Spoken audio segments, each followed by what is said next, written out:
Saya ke Prof. Kunchoro. Prof. Kunchoro, lalu apa ujung dari gerakan ini? Lalu harapan kepada semua pihak untuk menyikapi suara yang disampaikan oleh para guru besar dan pihak kampus ini, Prof. Kunchoro. Saya setuju dengan dekan dari UI tadi, mahasiswa UI, bahwa kalau dari tanggapan dari istana masih sifatnya malah justru kayak buzzer, tidak membuat tentram masyarakat, akan terjadi eskalasi, akan semacam kalau ketidakadilan itu tetap ada terus, masyarakat akan semakin frustrated. Ada sebuah teori mengatakan teori frustrasi agresi. Semakin masyarakat itu frustrasi, maka semakin agresi.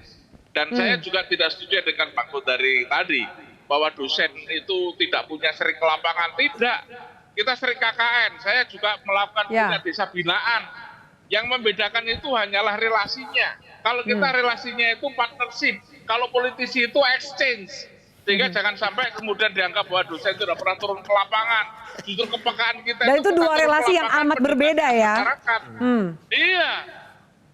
Baik. Saya kira itu. Jadi tolong dari pemerintah itu dari istana atau pemerintah mendengarkan suara kita. Jangan sampai kemudian terjadi eskalasi. Itu yang kami takutkan. Dan kami jaga Pak Jokowi kalau dari eskalasi, nama UGM lagi yang hancur itu. Yang kami takutkan. Baik, Prof. Kunchoro, terima kasih. Mas Kodari silakan ditanggapi. Ini ternyata partnership yang berbeda. Mereka juga punya kaki. Sangat menarik. Saya kira Pak Kunchoro bisa menggerakkan desa-desa yang beliau bina ya selama ini. Tetapi saya kembali kepada kutipan di awal bahwa itu pernyataan dari Prof. Pedi Hadis yang saya setujui. Dan kalau misalnya Pak Kunchoro mengatakan nanti rakyat marah. Ya sekarang rakyat marah tuh indikatornya apa? Kalau saya pakai indikator survei rakyatnya puas. Nah terkait dengan apa yang dikatakan, apa yang dikatakan oleh Bung RG juga 92% saya nggak tahu angka dari mana ya, waktu itu survei belum ada. Jadi itu angkanya mungkin Wakanda seperti kata beliau katakan tadi, tapi karena Wakanda nggak apa-apa lah. Yang kedua, waktu itu ada peristiwa yang namanya krisis moneter, krisis ekonomi yang bersifat menyeluruh dan sangat tiba-tiba. Pada hari ini kita nggak melihat ada krisis moneter. Jadi ya nggak mungkin dalam waktu 1 minggu misalnya tingkat kepuasan masyarakat itu akan berubah dan turun luar biasa dahsyat ketika tidak ada krisis ekonomi atau krisis moneter. Oke, jadi situasinya turun ke jalan sepertinya menurut saya enggak, karena nggak ada krisis moneter. Orang nggak boleh lupa bahwa 98 itu ada presiden besar yang namanya krisis ekonomi dan krisis moneter. Oke, baik. Prof. Komar silakan. Oh ya. Saya dulu tahun 2004 ketua Panwaslu ya. Itu satu proses yang damai, transparan, fair. Ada 2 hal. Satu, belum ada medsos seramai sekarang. Kedua, ketokohan Pak SBY itu mengeleding. Sampai-sampai ada ungkapan, kalau dipasangkan dengan sandal jepit pun menang. Sekarang situasinya berbeda. Jadi sangat kompetitif. Dan kemudian tidak ada pemilu tanpa kecurangan. Dan sekarang kecurangan itu semakin berkembang dibanding waktu saya jadi Panwaslu itu. Saya dialog dengan ketua Bawaslu dan saya sendiri mengamati. Ada berapa peraturan yang memang bolong-bolong. Yang bagi orang mau bermain itu mudah, dari situ banyak undang-undang, banyak yang bolong-bolong. Kalau orang itu bukan tim sukses, tidak menunjukkan visi dan misi, dia bagi-bagi, aman aja. Jadi itu bisa tangan siapa saja bisa bagi-bagi dan nggak bisa semprit oleh Bawaslu karena peraturannya itu emang bolong-bolong. Tapi eskalasinya ke depan seperti apa? Nah, tapi yang saya katakan, berbagai kelemahan peraturan itu bisa diatasi selama pimpinannya itu komited, pegang junjung tinggi etika dan moral untuk menghasilkan bukan sekedar presiden pemenang pemilu, tapi pemimpin bangsa Indonesia yang akan membangun peradaban ke depan. Jadi di situ apakah kita sekedar melahirkan pemenang pemilu atau kita melahirkan pemimpin bangsa yang junjung tinggi etika, ini hal yang berbeda. Baik. Terima kasih Prof. Prof. Jonas silakan.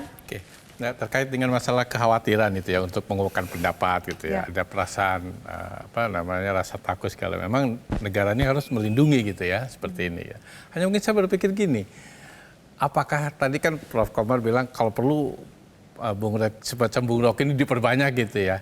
Saya berpikir gini, apakah karena penyampaian ini maaf Bung Rocky ya. Memang poinnya harus jelas gitu ya. Apakah memang karena keras gitu ya ke dalam kata-kata ini ya gitu. Ngerti maksudnya Bung Rocky ya? Seperti itu. Termasuk juga kawan-kawan dari UI gitu, istilah dapat semacam intimidasi gitu ya. Kemudian saya lihat dari IPB misalkan saja, kok tidak merasakan seperti itu? Apakah karena nggak keras gitu kan? Seperti Karena itu. kurang keras? Karena kurang keras gitu ya. Sehingga nggak dapat intimidasi? Ya, artinya mungkin juga karena itu. Tapi sebenarnya kita sudah menyampaikan benar-benar, katakanlah terkait dengan tadi mengenai data kemiskinan. Saya sudah sampaikan ke ketua TNP2K, ketuanya gitu ya. Itu definisinya harus diperbaiki, bukan desil 1, desil 2 miskin gitu. Sudah jelas kan, kalau desil 1, desil 2, negara sudah maju pun selalu ada kan desil 1, desil 2. Saya minta tanggapan Anda kalau kemudian ini, kalau rekan-rekan mahasiswa tadi mengatakan bahwa mereka siap turun ke jalan. Bahkan tadi Pak Haikal mengatakan bisa jadi hari tenang malah menjadi hari yang tidak tenang. Sikap Anda seperti apa? Saya kira untuk turun jalan ya, saya tidak begitu setuju gitu. Kita harusnya usahakan lebih keras lagi dengan cara dengan bersuara gitu ya, seperti itu. Ya mudah-mudahan karena memang harus ini juga harus jelas. Mungkin barangkali penjelasannya itu belum diterima, itu mungkin belum dimengerti, bisa saja seperti itu. Oke, baik. Mas Ganjar silakan. Ya. Saya melanjutkan yang disampaikan Prof. Komar ya, bahwa terjadi manipulasi pembentukan aturan undang-undang ya, lewat penormaan yang banyak lubangnya lah begitu kira-kira ya. Dan riwayat ini sebagaimana saya sampaikan sejak awal, panjang sekali riwayat bagaimana pembentukan undang-undang yang nir etik ya, miskin moral dan etika. Misalnya apa? Kita lihat tadi bagaimana aturan-aturan yang ternyata bisa dengan mudahnya ya meloloskan pihak-pihak tertentu. Bagaimana ada aturan yang tidak mewajibkan pejabat yang nyalon, ya kan, pilkada, pilgub, dan lain-lain untuk tidak mundur dari jabatannya. Itu salah satu bukti bahwa kita berada di era di mana terjadi krisis etik dan juga moral, gitu ya.